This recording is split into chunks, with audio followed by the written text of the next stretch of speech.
right, so today we are in What Are You Thinking? Part 7. Part 7. And we're still focusing on the mind and thinking of man and how it relates to authority. The mind and thinking of man and how it doesn't relate to authority. Actually, I probably should have written that way the first time. Because we don't seem to relate in our natural mind. The natural mind of man does not seem to relate well to authority. We're going to be picking up here in Isaiah 59, Yeshayahu, Isaiah 59, and we left off in around verse 7, okay, which is where the word thoughts was dealing with the thoughts or the mind of man. It says, their feet run to evil and they hurry to shed innocent blood.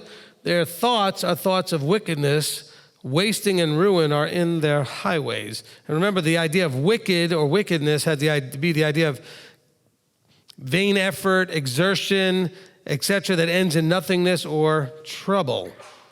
And certainly, I don't know about you, but I've got that t-shirt, okay? Put in lots of effort into a whole bunch of things. It ended up either a waste of time or caused me some trouble. But it would look right to me, the way that seemed right to me, it ended up not working very well. So let's continue here in chapter 59, and we're going to go through to verse 20, I think. So we're going to go almost to the end there. All right, so in verse 7. Now, some of you, just to preemptively strike, some of you, when I go to some of the references, are going to realize that I stop short or start just after something that you would have liked me to cover. There's a reason I stopped short. I'm afraid to cover that subject. I'm kidding. It's because it would distract from the point that's being made.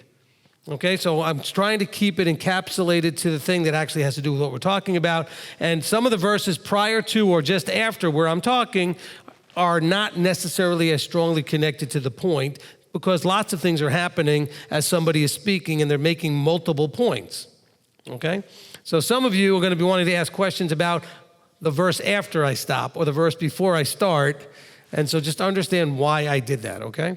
I'm trying to get as many verses as necessary to make the thought clear. Look, we just read the verse. It's the only verse that we're going to read the rest of this chapter that actually has the word thoughts or think and that kind of thing in it. But I want you to understand what's going on with that mindset. What's the problem with the thinking? So we're going to cover that going forward. So verse 8, the way of peace they have not known, and there is no right ruling in their ways. They have made crooked paths for themselves. Whoever treads in them shall not know peace. So now we're being told that this problem with their thoughts takes away their shalom. And so if you're having a problem with your peace, with your shalom, it may start above your shoulders. There may be something going on in your thinking process that's problematic. And so you may want to just go ahead and address that. Think about what it is you're thinking about. Ask the question, is there something in my thought processes that's taking away my ability to know the way of peace? Now, by the way, we have the word known in there. What have I taught you about knowing? It's a relational thing. So it's not saying that they're not aware of the way of peace. Are we all aware of the way of peace?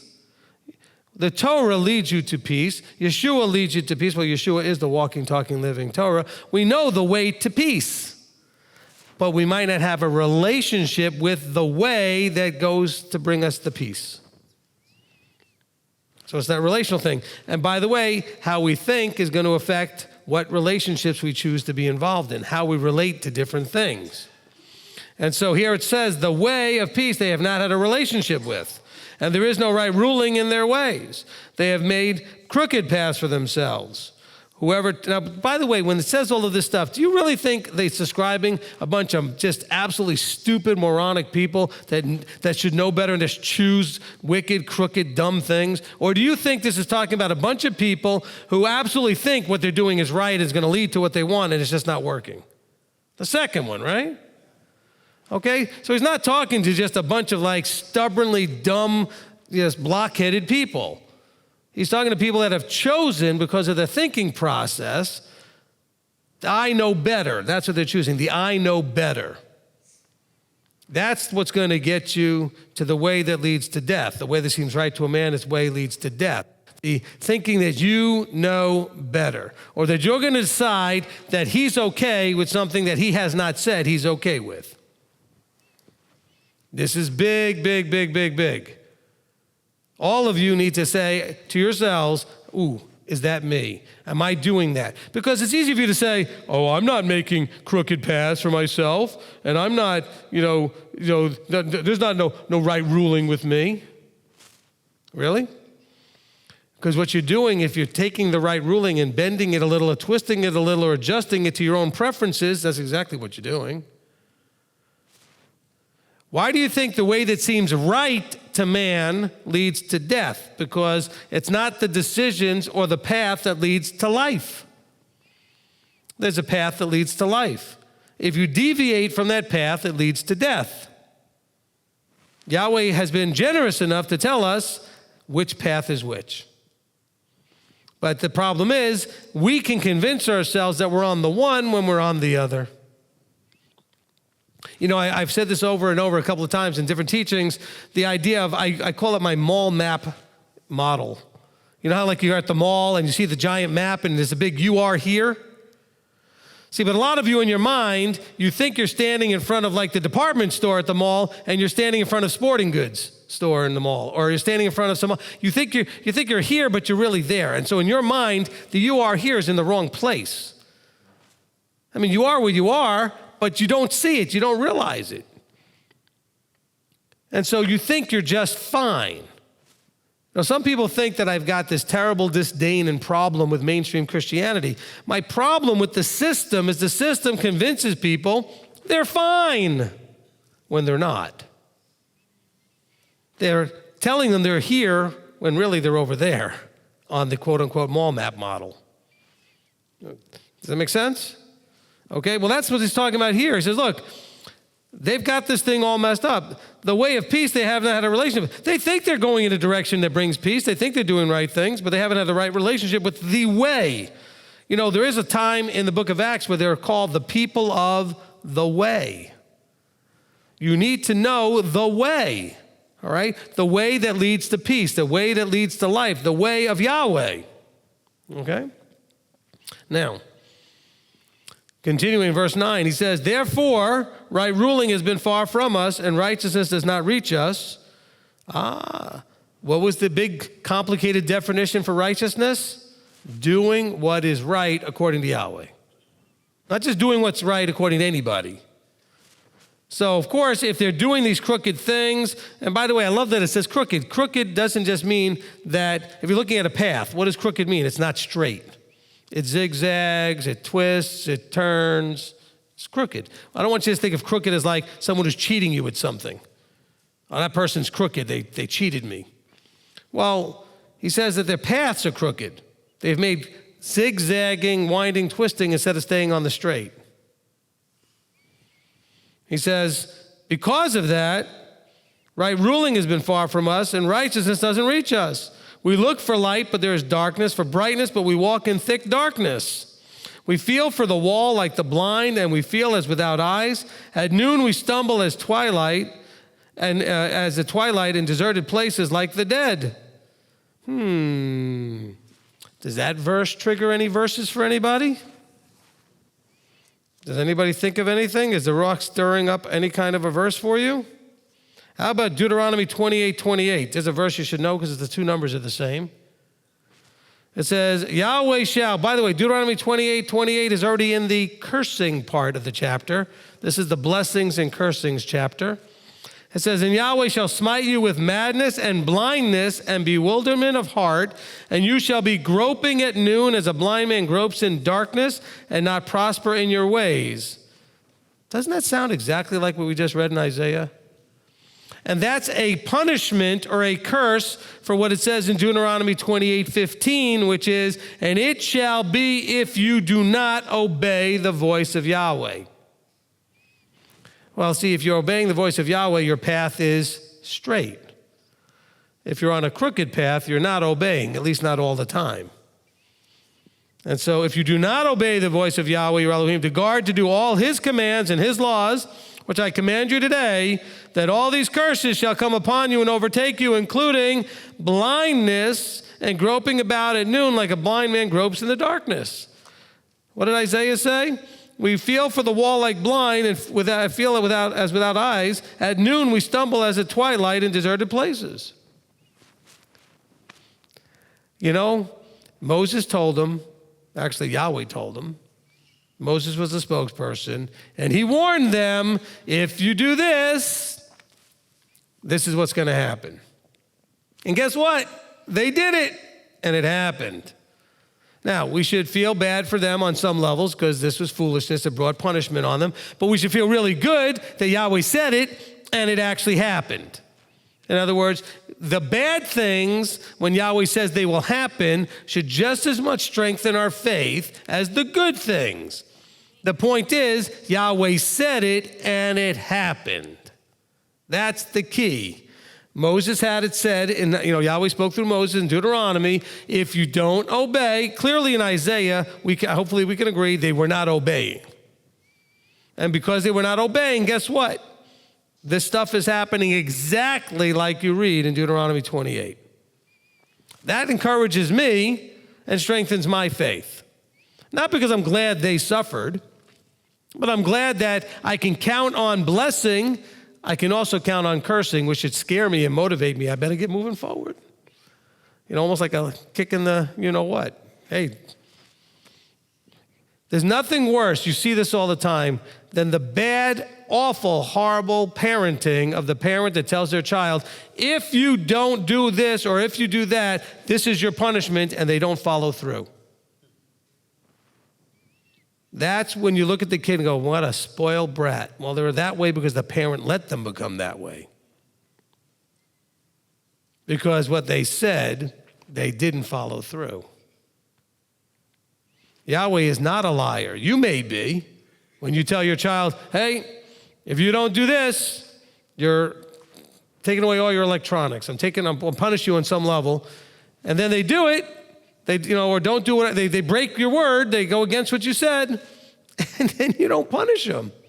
Or instead of taking it away for the day, you take it away for an hour. Well, I felt bad for them. No, I feel bad for them now because you're ruining them by not following through. Well, I felt bad for them. That's not the way you treat them if you really feel bad for them. You feel bad for them, teach them correctly, and follow through with your words.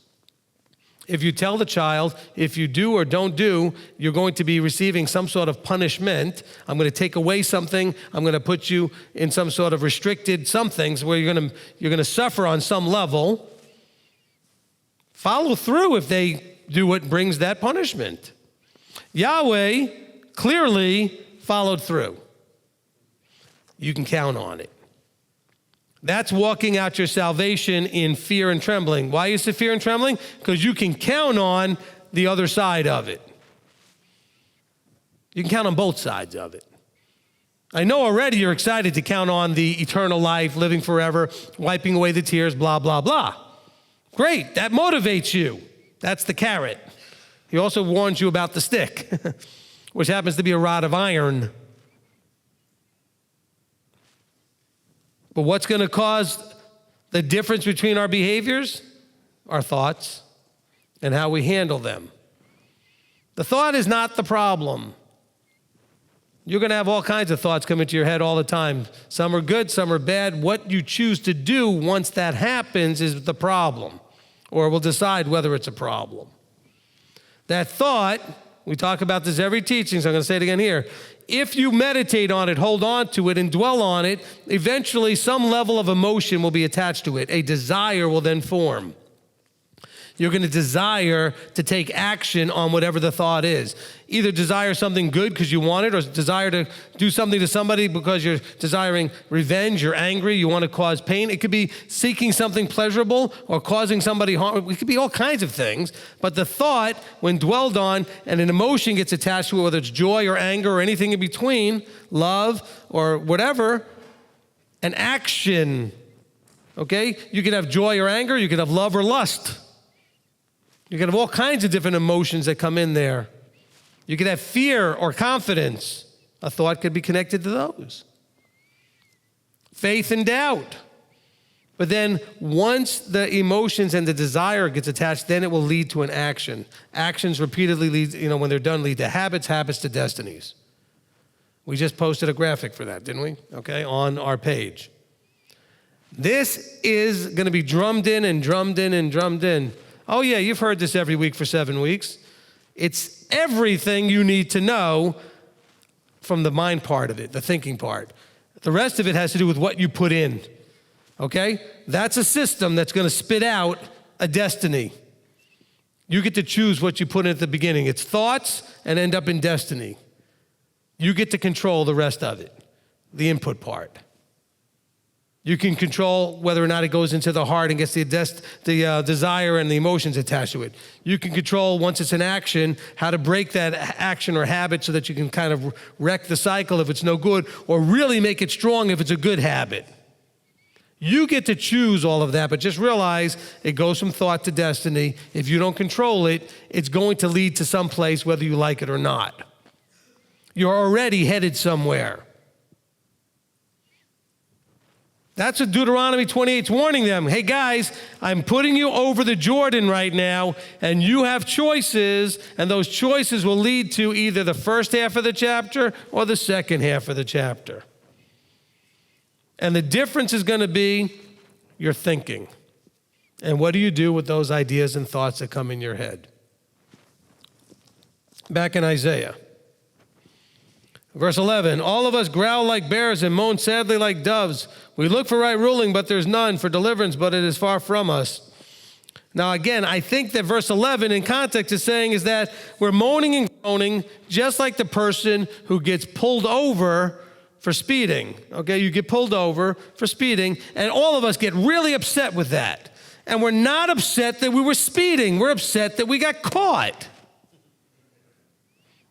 We're mad that we got busted. We're mad at ourselves for not paying better attention. How did I miss it? How come I didn't avoid it? There's not a thought in your head going, I was wrong, and I shouldn't have done this, and I deserve this ticket.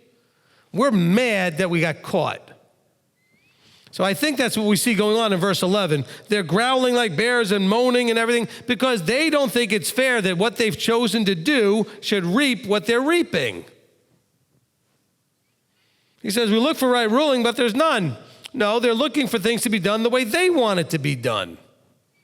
And Yahweh says, it doesn't work that way. You don't get to decide what's right and wrong. I do. That's what he tells us. That's the covenant. The covenant of Exodus 19 says, I talk, I decide, I lay it down. You agree to just do what I say. Now, on a human level, that's frightening. On a human level, that's dictatorial control, whatever abuse can be in it. But we're talking about the loving, benevolent, compassionate, merciful King of all things who brought you into this world, whose desire is to give you the first half of the chapter, Deuteronomy 28. All the blessings and all the abundance, and he wants to wipe away every tear and cause nobody to have any harm or fear ever again. All you got to do is trust him and do what he says. But we do what he says because it works. We do what he says because it goes and brings us the blessings. We do what he says because it keeps us safe. We do what he says because it changes us to be more like him. Isn't that what we've always taught about the Torah, doing three things? It blesses you, keeps you safe, and changes you from what you are into what he is. And so why wouldn't you do what he says? So here in verse 11, they're like, we look for right ruling, but there's none for deliverance. Well, because they want deliverance on their terms. They want to be rescued and delivered from their terms, but it's far from us. Why? Now listen, verse 12 explains it. Because our transgressions have increased before you, and our sins witnessed against us. For our transgressions are with us, and as for our crookedness, we know them. As for the crookedness, we have a relationship with it. We're not aware of it only. Isn't that much more powerful when we take that word and define it a little bit more with this relational thing? As to our crookedness, we have a relationship with that. We know that stuff. Transgressing and being untrue to Yahweh and turning away from our Elohim, speaking oppression and apostasy, conceiving and pondering words of falsehood from the heart. There's more thinking going on. Notice that here's now the thought was conceived and then it was pondered. And guess what happened after it was pondered? Emotions would get attached to it and actions would then follow. Okay? Because the transgressing and doing the things that were untrue to Yahweh and the turning away and the speaking apostasy and oppression, etc., he says that all comes out of the conceiving and pondering words of falsehood from the heart. See, that verse right there backs up everything I've been telling you. The thought is conceived, pondered, and comes into the heart. And then action manifests. We do things based on that. And right ruling is driven back, and righteousness stands afar off. For truth has fallen in the street, and right is unable to enter. You see, because everybody's so convinced they are right, you can't bring the truth in. Nobody's going to listen now. Why would they listen? We're already right. Ever try to talk to some of your friends about this stuff? They're not listening, are they? Well, because they're right and you're wrong. That's what they'll tell you. And so they're so right, they know they're right, then why would they listen to you with a different right? There can't be two rights. Although two rights can make an airplane. Never mind, that's a side subject. As long as they're brothers. You just got it? That was a little slow. Okay. But let's understand as we're looking at this, I had to throw that in there because somebody actually accused me of not having a sense of humor a while back, and I just want to make sure I throw in at least something where I can say, see, there you go, well, sense of humor.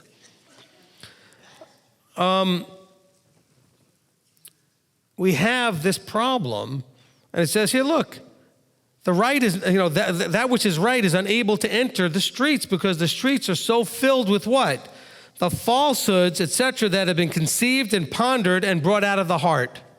Because once the heart is convinced and the emotions are there, it's very hard to change anybody's mind who's gotten emotional about it.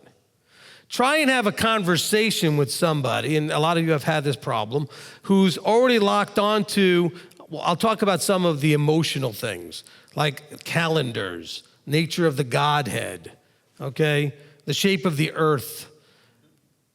I'm not saying these are not issues, but a lot of the people who have issues like these have gotten so much heart emotion attached to them, you can't even talk to each other.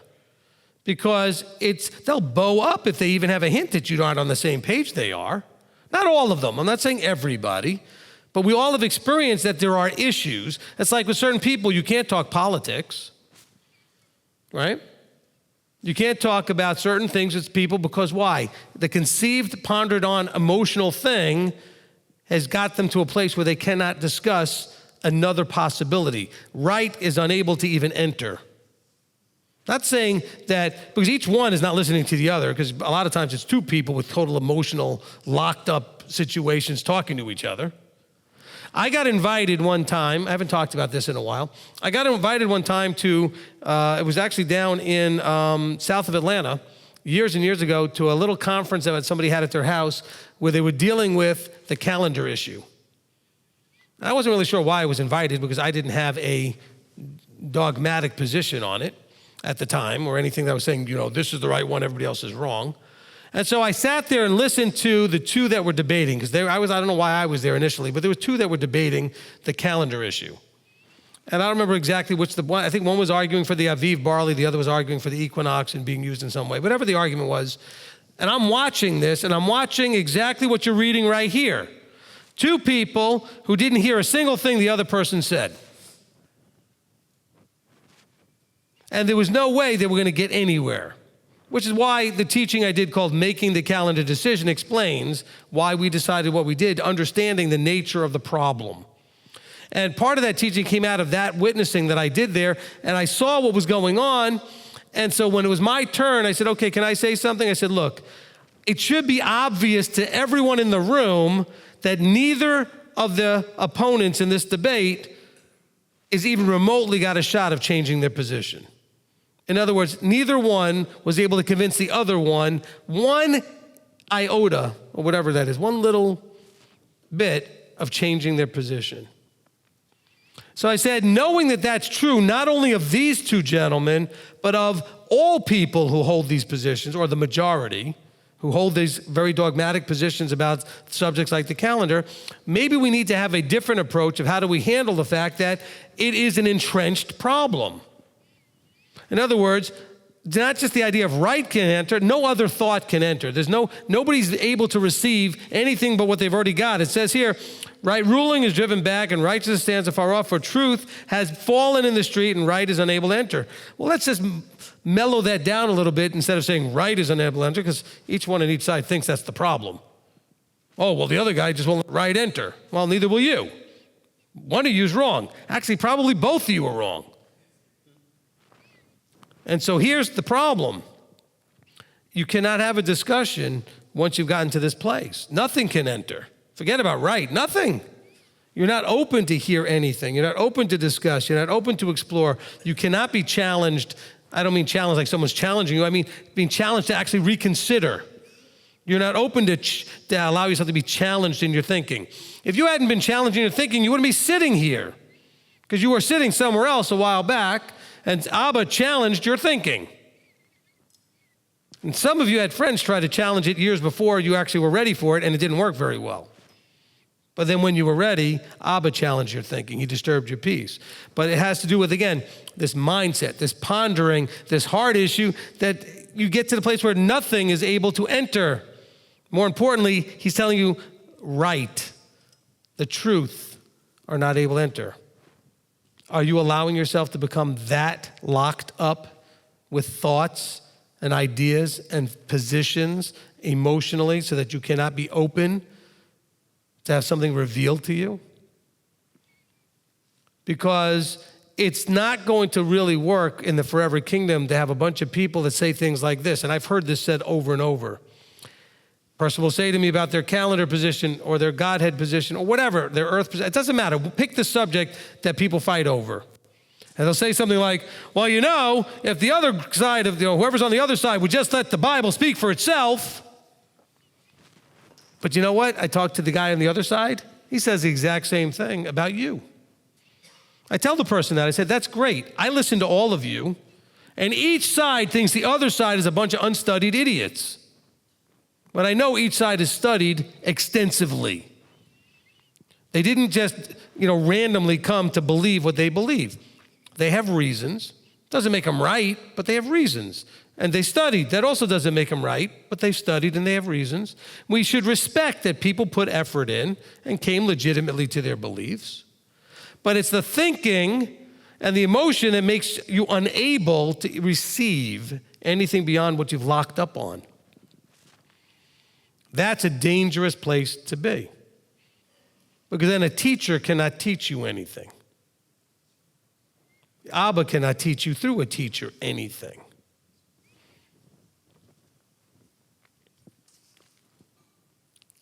Let's He says this is in verse 15 here. Sometimes people online will get so distracted we forget where we are. We're in Isaiah 59, verse 15. And the truth is lacking, and whoever turns away from evil makes himself a prey. And Yahweh saw, and it displeased him that there was no right ruling. So look what happens on top of it. The few, it says, whoever turns away from the evil. What's evil again? Not doing what Yahweh intended something to be used for or done with. In other words, doing something against how the Creator implemented it or intended it to be. That's evil. All right? Now, he says, whoever turns away, though, makes himself a prey. In other words, those who do not like that you're now stepping out and doing something different are going to attack you. You become a target. Because you're not the one you're not with us anymore. And everybody runs around, unfortunately, with this, you're either with us or against us. It can't be that you're either with us or you're checking something else out, or you're with us or you're exploring something or you're working something, or whatever it is. See, that's kind of the cult definition, because people will accuse us of being a cult. Every group accuses the other group of being a cult. Look, I'll give you a definition, or at least a sign of a cult. How they treat you if you start to think differently or want to leave. Okay? If anybody's with us that thinks any differently or wants to leave, I know that they may have to go on their own journey, and that's okay. I went on a journey. Everybody has their journey. I wish them well and hope to see them again. Because they may need to fix a few things by experiencing a few things and going through whatever their own journey is to bring them back to where they need to be. Or maybe I need to go somewhere eventually, so maybe whatever it is. You understand what I'm saying? We have to get away from that rigid emotional place in how we treat other people about where we are. Oh, I want you to be strong. I want you to be solid. I don't want you to be wishy-washy and blown around, but be open to learn and receive and be tolerant of others who don't see things exactly the way you do. Okay? There's a teaching I have called Unity and Division in the Body. Probably need to redo it. Okay? We'll add that to the list of old ones that need to be redone. When I did that teaching, and I did not know this was happening when I went to guest speak at a place. And I told them when I got up there, I said, I had no idea the problem you guys were going through, but this teaching is exactly what you need right now. I found out as I got invited to the place when I showed up that the congregation was on the verge of a complete shredding and ripping apart over the nature of the Godhead. Okay? Is it one, like the oneness doctrine? Is it two? Is it three? Whatever. I don't remember exactly what their positions were, but literally one couple came to me after my teaching and said, you may have saved our marriage. Because they were about to, if the husband had said to the wife, if you're not on the same page with me, we're done on this one issue. Can you imagine? Whole congregation about to be completely ripped apart, husbands and wives about to get a divorce because of one issue. And by the way, it was an issue, as always tends to be, that doesn't even affect your walk. Okay, whether there's 1, 2, or 3 doesn't change how I keep Shabbat or how I eat or how I love you or how I love him.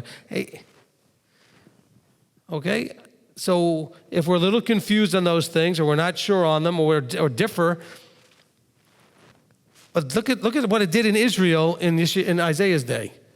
Look what it was doing. A person that would have the courage to actually step out and do something a little different was turned into a prey. They would attack. They'd hunt the person down. Do we see this happening in the body today? Oh, yeah. We still see that happening. We've got people that'll walk past each other in a supermarket going, oh, well, I can't talk to them. They keep this other calendar, or they see this different, or they see that different. And then I was like, so what? All of us think different today than we did a few years ago, and we'll think different a few years from now than we think today about some things. Allow people space. I was working with everybody. Philippians 2 says you have to work out your own salvation, not mine and not anybody else's. Allow them space. The only time we don't allow the space is if in a congregational setting, if what the person is trying to work out is now causing a disturbance in the body and they're trying to bring and they're proselytizing to the crowd to try to get everybody onto their side. If you got a belief and you got to walk it out, have your belief and walk it out. Don't try to convince everybody else to join you. If Abba revealed it to you, great. He'll reveal it to somebody else too at some point. You don't have to go revealing it to you. All of a sudden, everybody's an idea evangelist. Stop being the idea evangelist. Or the little piece of doctrine evangelist where you have to go out there and promote it to everybody. That's a thinking problem. Because in your head, you have this problem once it got to your heart where the heart said, I'm not comfortable believing this all by myself. Now, maybe you didn't hear those words exactly in your own head, but I'm sure you felt that way on an unconscious level at the very minimum. You needed to have other people see what you see because you don't feel comfortable generally being out on the limb by yourself. But by the way, if you get more people out on the limb will break. So don't hang out on the limb, get back to the trunk. But the point is, you don't like being out there by yourself. So what do? You talk to everybody to try to find out who else might believe the same way or how many can I convince?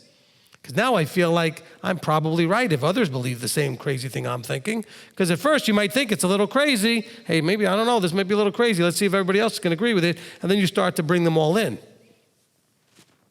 That's not the way things are told to be done here in the scripture. All right, so the truth is lacking back in verse 15. And whoever turns away from evil makes himself a prey. And Yahweh saw it. And it displeased him that there was no right ruling. And he saw that there was no man, and was astonished that there was no intercessor. Could you imagine Yahweh being astonished? I mean, it's not like he didn't know. But even when you know, and this is even on a human level, and you're dealing with people, and you know what they can and likely will do, and then they go ahead and do it, it still can shock you. It's like, I knew that you could do that. I kind of thought it was possible, but I still can't believe you did that. We've all had those moments, yes? So I don't want you to misunderstand when it says Yahweh was astonished. He's still sitting there going, what do I have to do with these people? I gave them free will, and they're making such terrible choices. And he was looking for anybody, looking for a man to stand up and make intercession.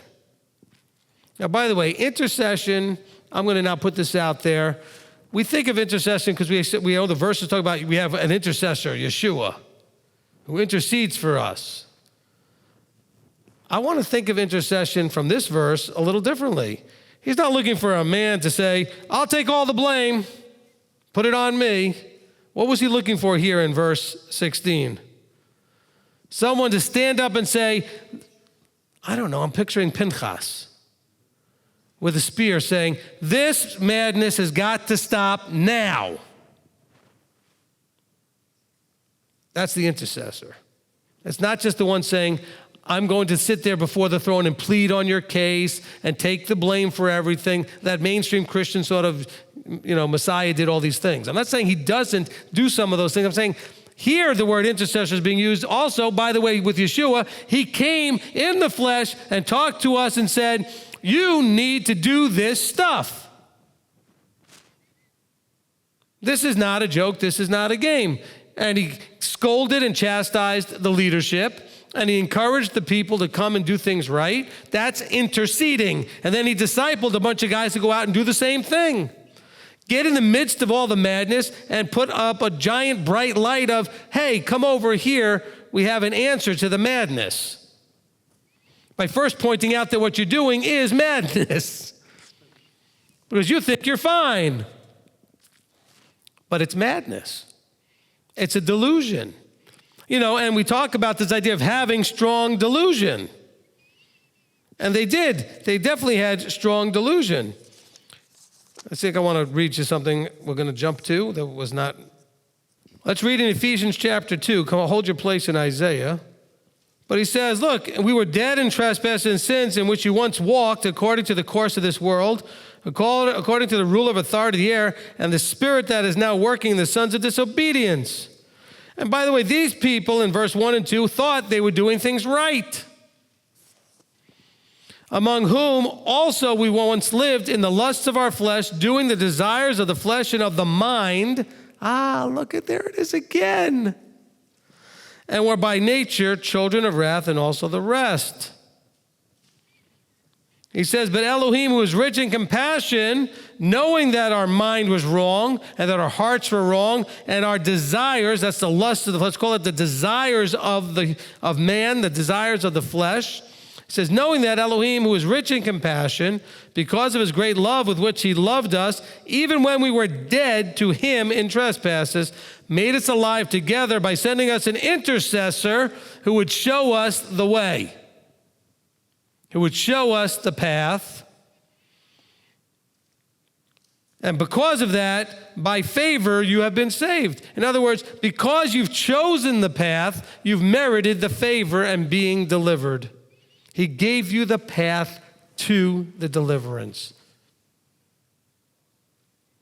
When they were in Egypt, they were enslaved, symbolic of us being enslaved to sin. He then what?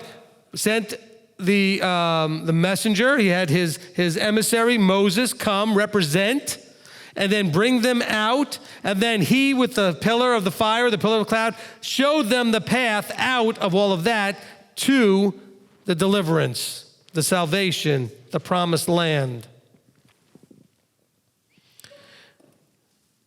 And so this is what's going on here as we're looking at these things. But remember, let's go down to verse 11.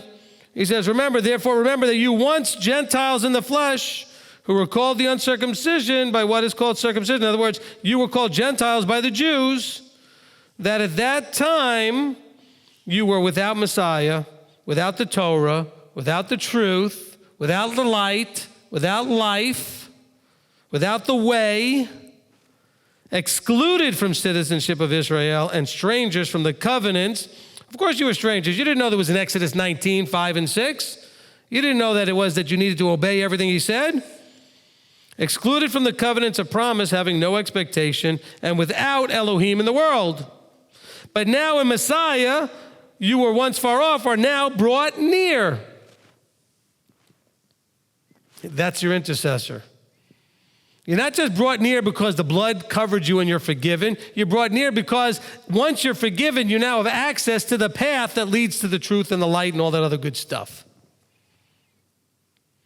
The blood doesn't cover you to then say, okay, now whatever you do, it doesn't matter. It now makes it so that everything you do does matter, because without the blood, everything you did wouldn't have mattered.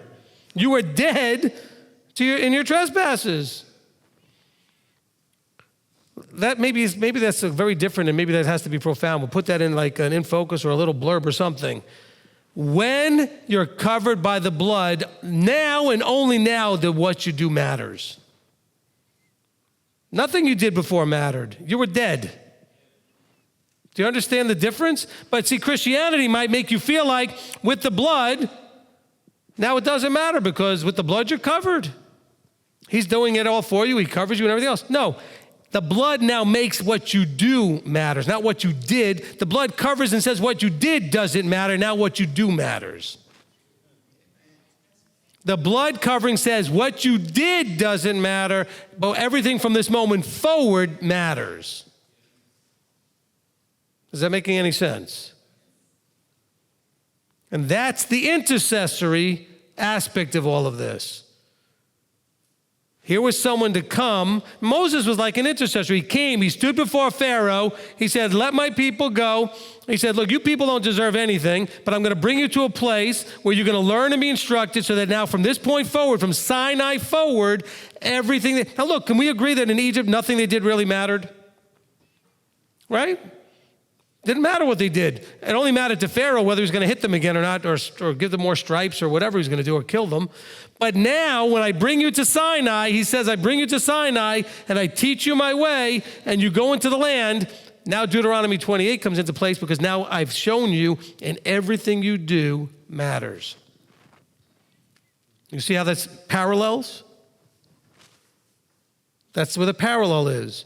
The intercessor brings you to the truth, brings you to the place where you can make the changes, shows you how you can be covered, and then everything really does matter going forward. The reason there's got so much problems happening in Isaiah is because in Isaiah, they knew and they blew it.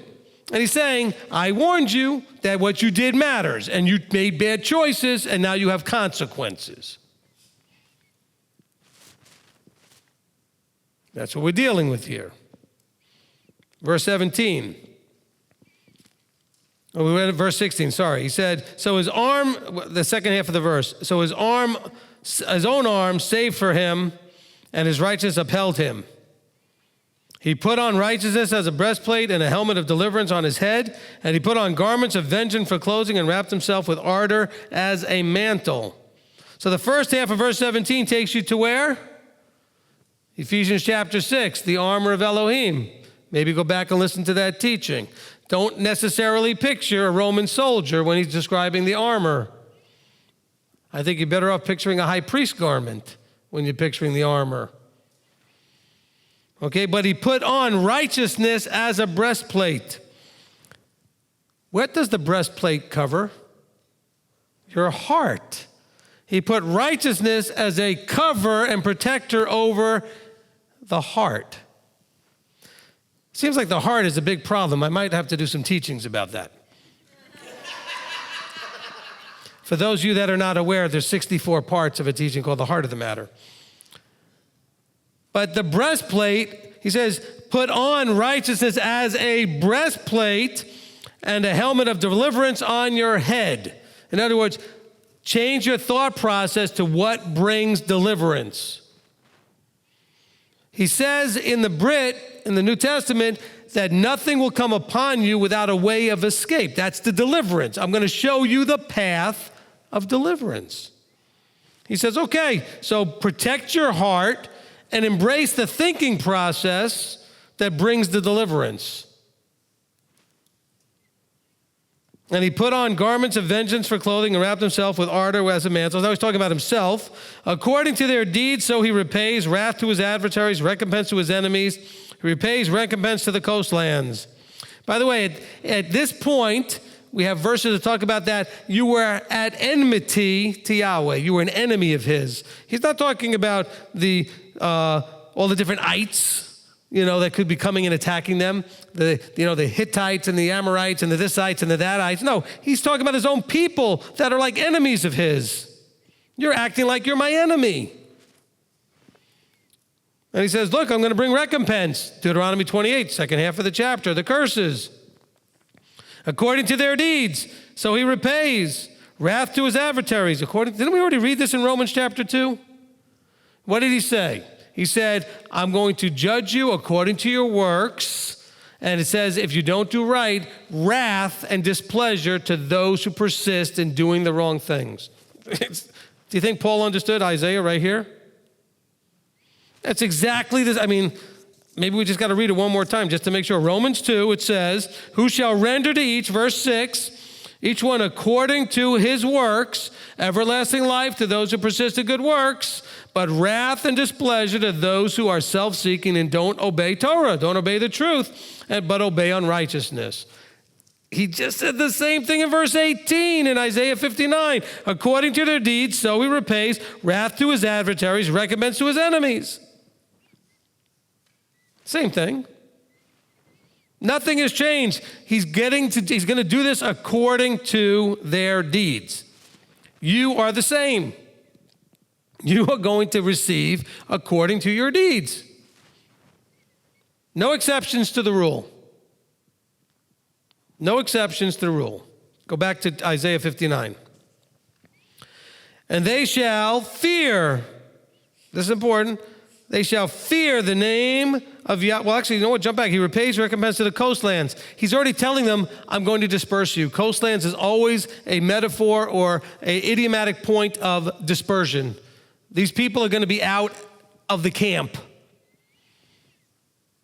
I'm going to repay recompense to those who are going to now be out of the camp, and they shall fear the name of Yahweh from the west, and his esteem from the rising of the sun, when he comes like a distressing stream with the Spirit of Yahweh, which the Spirit of Yahweh drives on. And the Redeemer shall come to Zion, and to those turning from transgression in Yaakov declares Yahweh. So he's telling them, look, and this is what you got to love about Yahweh. Well, there's a million things you need to love about Yahweh.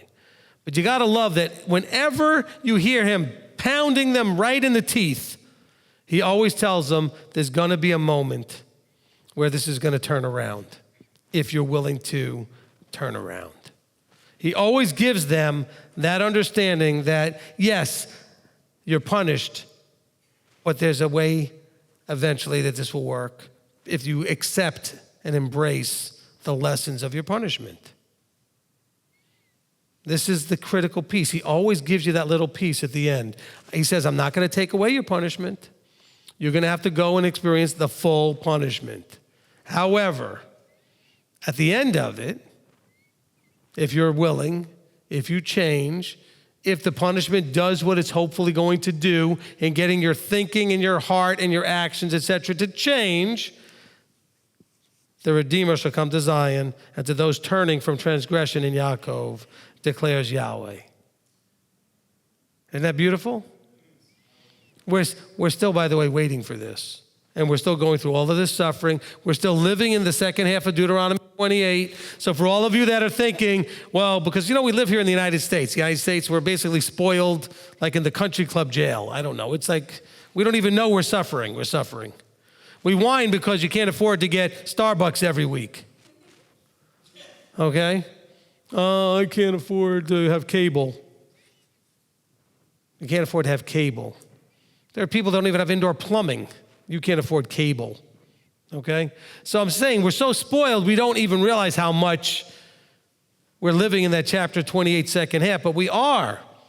And it's not going to stay this good either. It's going to get worse. And when it does, we need to remember, the Redeemer shall come to Zion and to those teshuvah, who are making teshuvah, who are turning away from transgression. Transgressing what? The law. Even our good friend Paul tells us that. Sin is what? The transgression of the law. See, the book is consistent all the way through. It's people who had wrong thinking and with their heart attached to it went out there and just sold a bill of goods to the world that something was upside down or inside out when it wasn't. They said something was black when it was white, or white when it was black, or up when it was down. That's what they basically did. And by the way, the world didn't just accept this, like embrace it. Mainstream Christianity had to kill I don't even know how many million people to get people to start following what they wanted them to follow. Just remember that. Before there was ISIS and radical Islam, there was radical Christianity. I'm not stepping out of school. Don't all you Christians out there who might watch this get mad at me.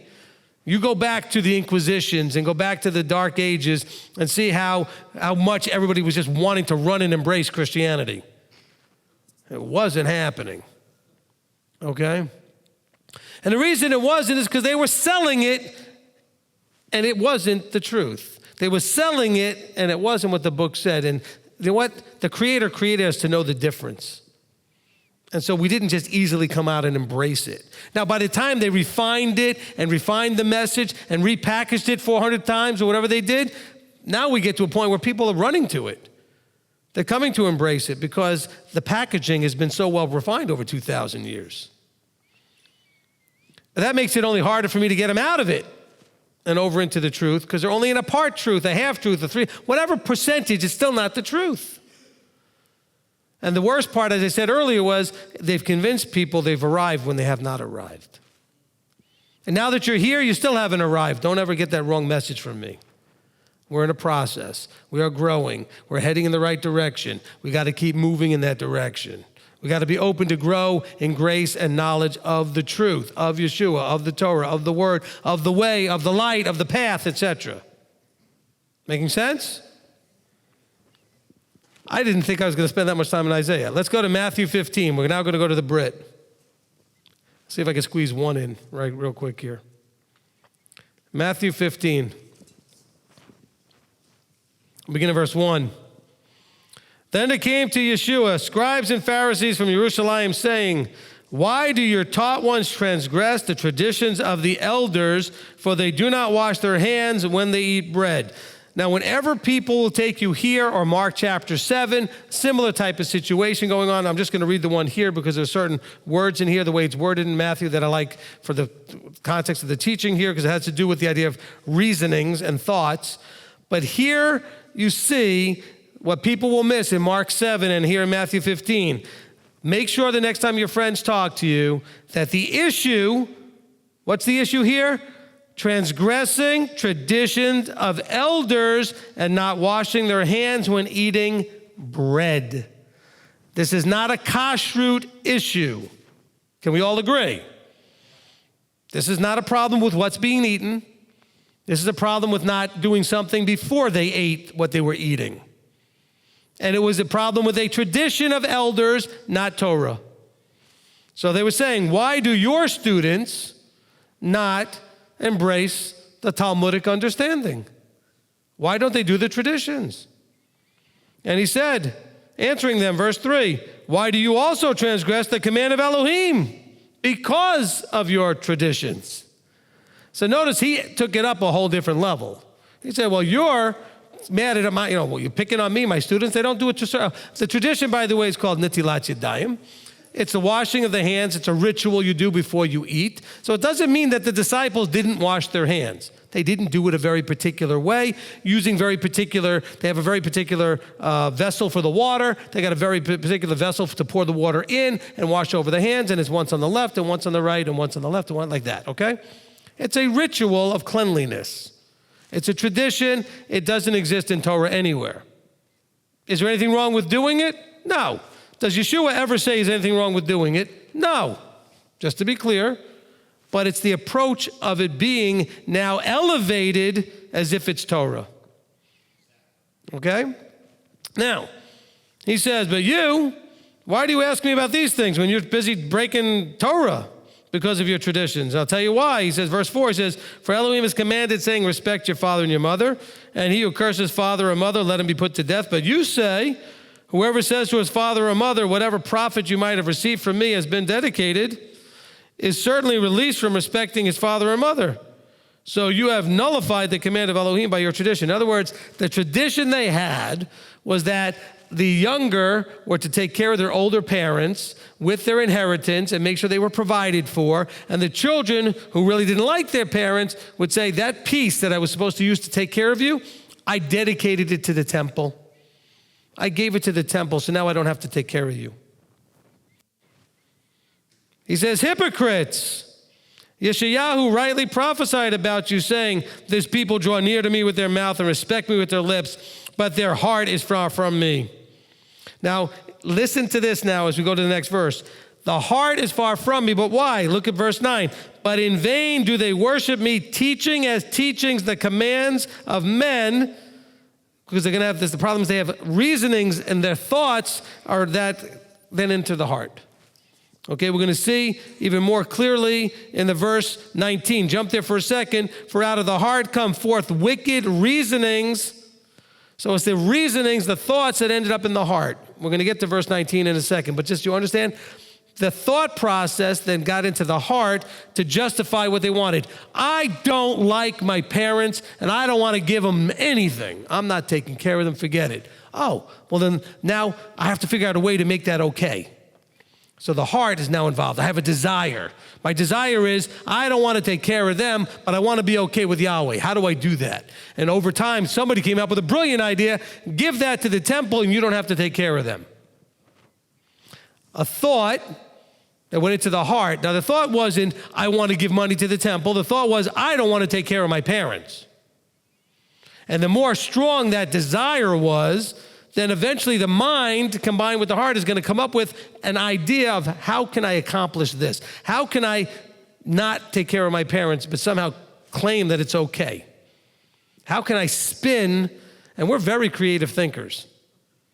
We can come up with all kinds of crazy stuff and also some wonderful stuff. This is not one of the wonderful things. This is the crazy thing. So he says here, hypocrites, Yeshayahu talked about you. He says in verse 9, he goes, but in vain do they worship me, teaching as Torah, let's change the words to what they really should say, teachings as Torah, the commands of men. We have a problem in this group, not this group right here, I mean in the Messianic body, where there is a problem with those that either A, completely have a complete disdain and disregard that the sages or the rabbis or anybody ever knew anything that was useful, or the other side of the pendulum, it should be treated as Torah.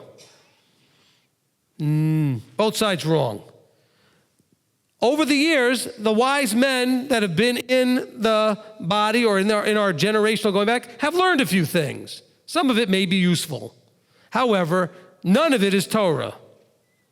So let's not confuse the issue. Just because something could be useful doesn't mean you need it, doesn't mean we need to teach it, doesn't mean it means to be a part of any of this. So Yeshua is saying to them, hold on a second, you're all mad that they weren't doing a tradition. By the way, Yeshua right here proves that he was not submissive to Talmud in a complete way. The Talmudic understanding was, you have to do the ritual. The sages, the scribes here, the Pharisees and the scribes are very upset with him. Why aren't they doing the ritual? He's like, because they don't have to? I don't know. I mean, I think that the wise guy in Yeshua might have been like, because it's not really required? Why? You know? But they were really being attacked for this. And so here he is. He says, look, in vain do they worship me. What do we talk about wicked? Basically, this is wicked. He says, this is a vain effort or exertion that ends up in nothing or trouble. He said, you guys are doing wickedness here. In wickedness, you're trying to worship me. This is a wicked way to worship me, in vain. You're making an effort that actually doesn't actually do what you think it does. Their teaching is Torah, the commands of men. And calling the crowd near, he said to them, hear and understand, not that which goes into the mouth defiles the man, but that which comes out of the mouth that defiles the man. Now, he's not talking about that you can now eat anything you want. He's saying the fact that it wasn't washed, the hands weren't washed exactly right, doesn't taint the bread. Because remember, what was the problem? The problem was in verse 2. Why don't your students do the ritual of washing the hands when they eat the bread? He says, look, it's not what goes in the mouth, so their hands weren't washed a certain way that's going to defile them. He says, then his tall one said to him, do you know that the Pharisees stumbled when they heard this word? And answering, he said, every plant which my heavenly Father has not planted shall be uprooted. Leave them alone. Wait a minute, it seems I did a little in focus called leave them alone. There it is right there. Yeshua himself saying, leave them alone.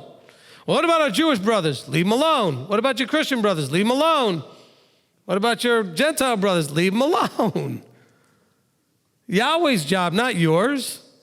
I know you've been indoctrinated and brainwashed by Christianity all these years that it's your job. It's not your job. Yeshua says, leave them alone. Not just because they're blind guides and blind leaders, because it's not your job. It says the Heavenly Father has to do the planting, and he'll also do the uprooting. No one comes to me unless the Father draws. It doesn't say no one comes to me unless you go out and draw them. They are blind leaders of the blind, and if the blind leads the blind, both shall fall in a ditch. And Kiefer answering said, explain this parable to us. And Yeshua sits there. Now, look, I know everybody wants to picture Yeshua as just the very soft-spoken and gentle, and he just never raised his voice to anybody. Look, he's saying here, are you kidding me? Are you still without understanding? And you don't think he was a little harsh and strong when he came up to the Pharisees and says, he says, but you transgress and you teach teachings as, that are not Yahweh's, and you worship me in vain. You don't think he raised his voice? You think he raised his voice when he flipped over the tables of the money changers? But here he's like looking at Peter like, what? Do I have to really explain this to you? Are you still without understanding? Do you not understand that whatever enters into the mouth goes into the stomach and is cast out in the sewer?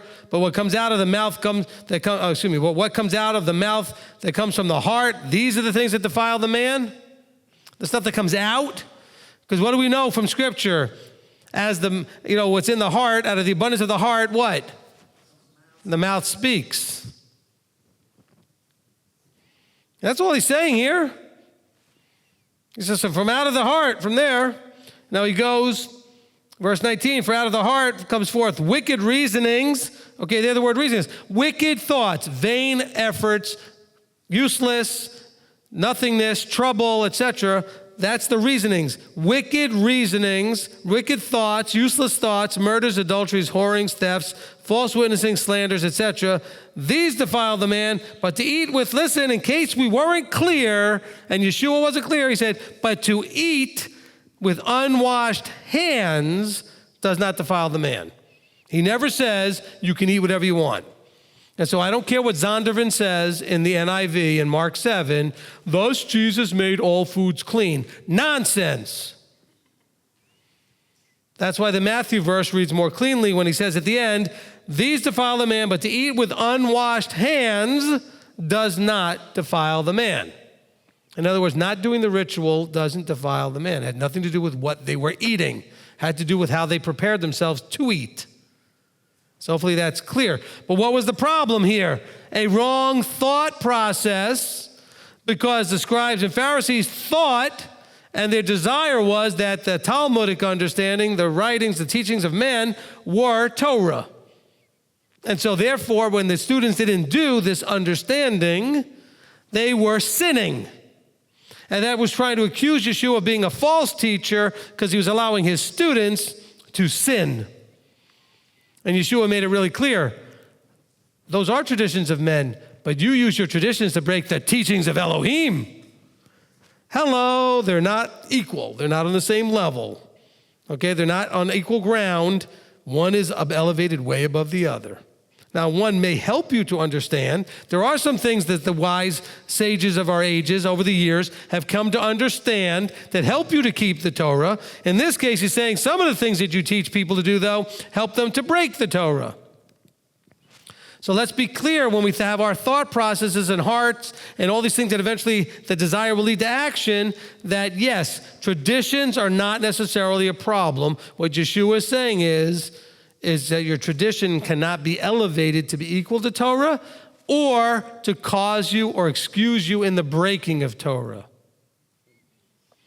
So if you want to keep a tradition, and there's many that people all have traditions. I mean, you got to love people saying, well, I'm not getting into all that traditional Talmudic stuff. Well, when you were a Catholic, you did a bunch of stuff. When you were Pentecostal or Baptist or whatever, you had your traditions.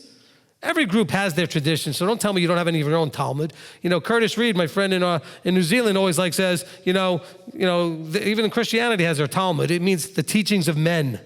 Not like literally the Talmud that the Jews have, but teachings of men that they teach and elevate as if, Elohim said it when Elohim didn't say it.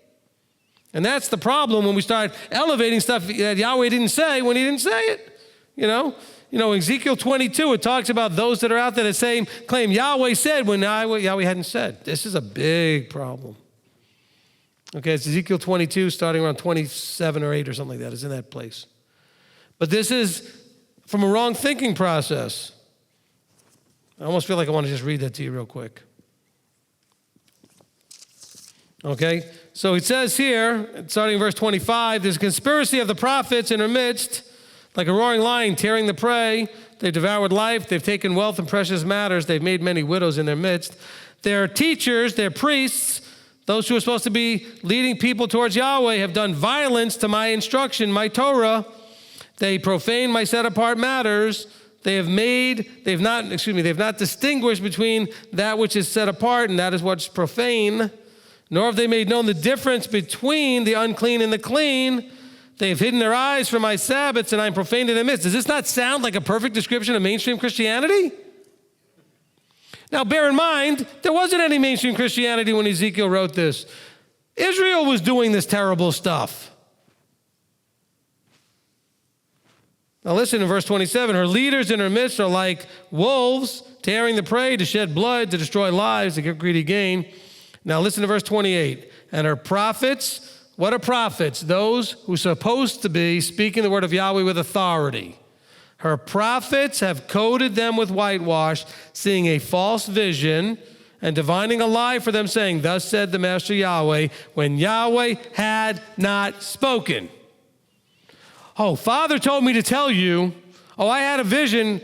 Yahweh told me to tell you. I should come in here every week and tell you, Yahweh told me to tell you, and then I'll read you what he said. Right there, see? Everything I said today when I was reading this, that's what Yahweh told me to tell you.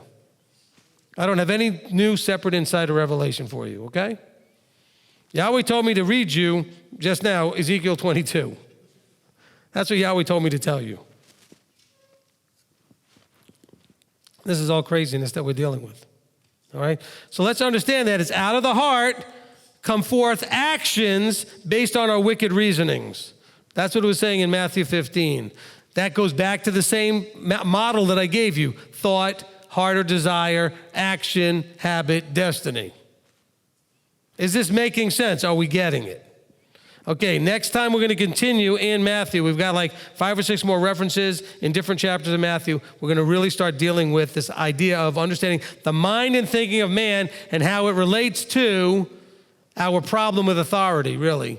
Did you see how it was there in Matthew? We just read that in Matthew 15. It was an authority problem with the wrong thinking and usurping of authority, actually, right? There was a usurping of authority going on there. Big problem. Let's pray. Avinu Malkeinu, our Father, our King, Father, we come before you. And Father, we don't want to have the word said to us about worshiping you in vain. That we just say things with our lips, but our actions don't match. That we claim to be children of the living Elohim, but we do things that are not of you. We do not want to be claiming you said when you had not said. We do not want to be thinking vain, wicked thoughts that are just going to be an effort of exertion and uselessness and nothingness and trouble. But Father, let this be a wake-up call for all of us so we can really examine where our mind is at, where our thinking is at. What are we meditating on and dwelling on, and how is it manifesting? Because we know that you have said we're going to reap based on what we do. And what we do is based on what we desire, and what we desire is based on a thought that we were allowing ourselves to meditate on. And so we pondered, we desired, we acted. And so, Father, help us to take seriously that understanding so we can grab a hold of and control those processes. So we can control the thoughts that we allow into our hearts and be the gatekeeper of the mind so we control what goes into the heart and gets desires added to them. Father, this is so hard and so challenging. We need your help.